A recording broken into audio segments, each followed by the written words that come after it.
खाना कटन की चादर बिछा दी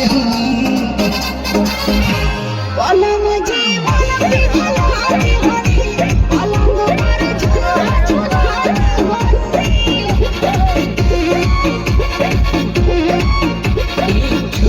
बदन की देखो ना कटन की चादर बिछा दी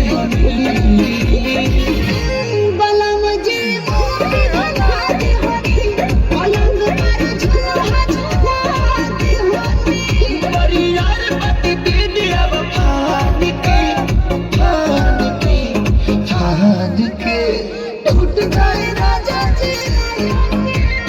टूट जाए राजा जी पलंग कान के टूट जाए राजा जी पलंग कान के